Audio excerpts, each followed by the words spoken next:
اس کا کوئی اختتام ہوتا نظر نہیں آتا ہے۔ تو بحیثیت مجموعی یہ جو دورہ ہوا اور اس کے بعد سے جو صف بندیاں ہوئی ہیں، اس کا نقصان ایسے لگتا ہے کہ پی ٹی آئی کو ہوا ہے۔ پی ٹی آئی امریکہ کی صفوں میں کوئی دراڑیں پڑ گئی ہیں، اور ان تنظیموں کے مابین خاموش اختلافات اب تھوڑے سے پنپ رہے ہیں۔ امید یہ کرنی چاہیے کہ یہ اختلافات بہت بڑی تقسیم کا سبب نہیں بنتے۔ بہت سارے لوگ کہہ رہے ہیں کہ عاطف خان اور عثمان ملک سے مطالبہ کیا جائے کہ وہ وضاحت کریں کہ اپنی اعلیٰ قیادت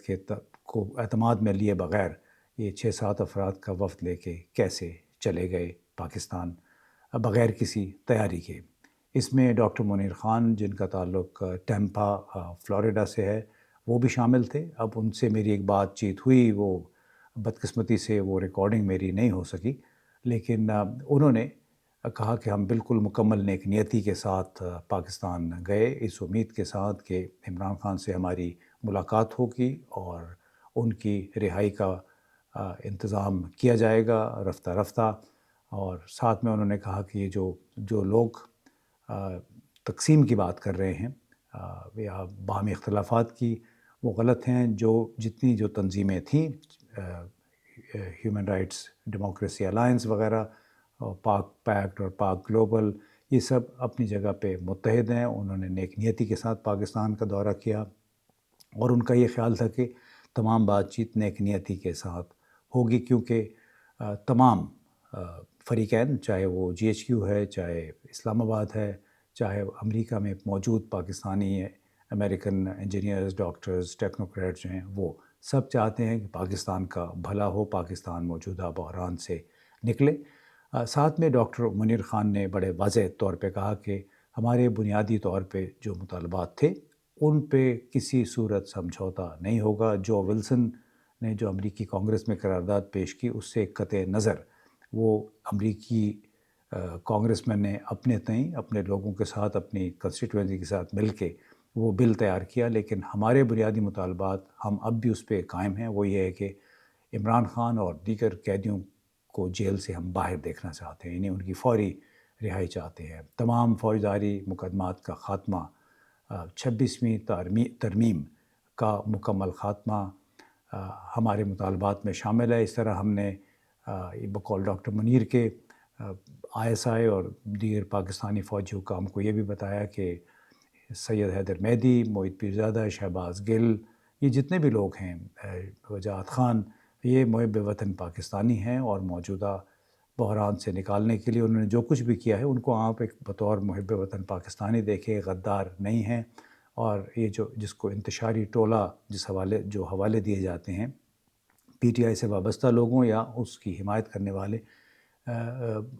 دانشوروں کے حوالے سے، تو یہ نامناسب۔ وہ ڈاکٹر منیر نے کہا کہ ہم نے بار بار یہی بتایا اپنے جو ہمارے ساتھ جن کے ساتھ بات چیت ہو رہی تھی، اور اگلے مرحلے کے لیے، یعنی اب جو ہونا تھا وہ ہو گیا۔ یہ لوگ شاید اپنی معصومیت میں پاکستان تو آ گئے،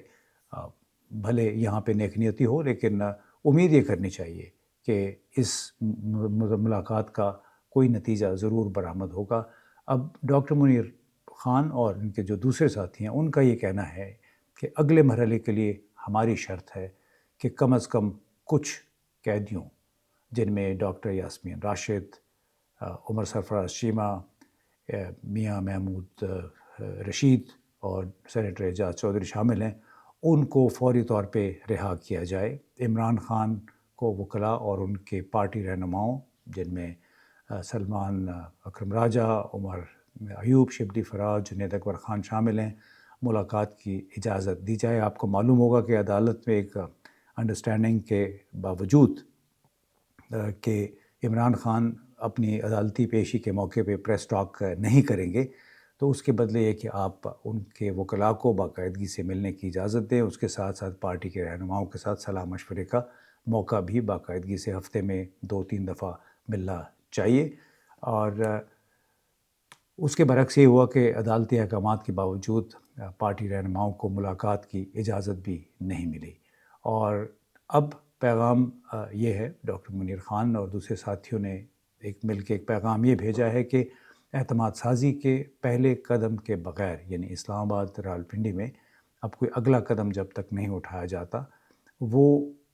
آگے نہیں بڑھیں گے۔ یعنی جو لوگ پاکستان آئے تھے انہوں نے یہ واضح کیا، تمام تر الزامات کی وجہ کنٹروورسی تو اب بن گئی ہے، اور ایک تو چند لوگ ان کے خلاف پیش ہیں، ان کو ایجنٹ کہہ رہے ہیں اور نامناسب الفاظ کا اس میں استعمال ہو رہا ہے، لیکن ڈاکٹر منیر خان نے یہ بتایا کہ 3 سال سے ان لوگوں نے پاکستان کی خاطر، عمران خان کی خاطر،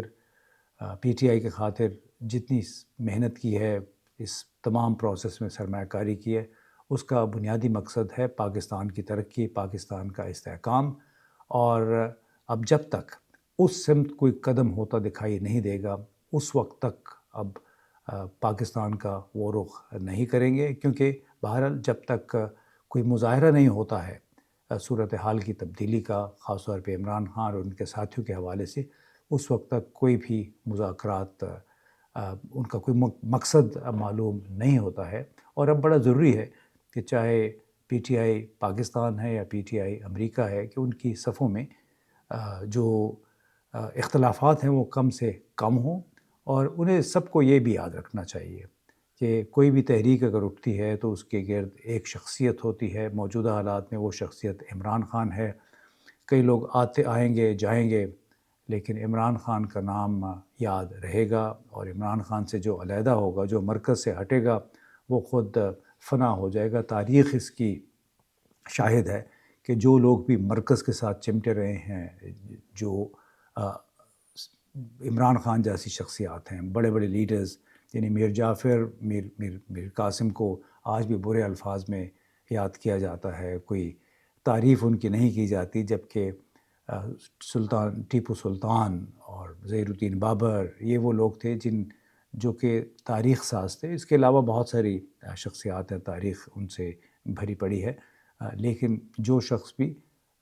مرکز سے ہٹا ہے وہ پھر فنا ہو گیا ہے۔ اس طرح جو لوگ عمران خان کا نام لے کے اس کو غلط استعمال کریں گے یا اس کی وجہ سے فائدہ اٹھانے کی کوشش کریں گے،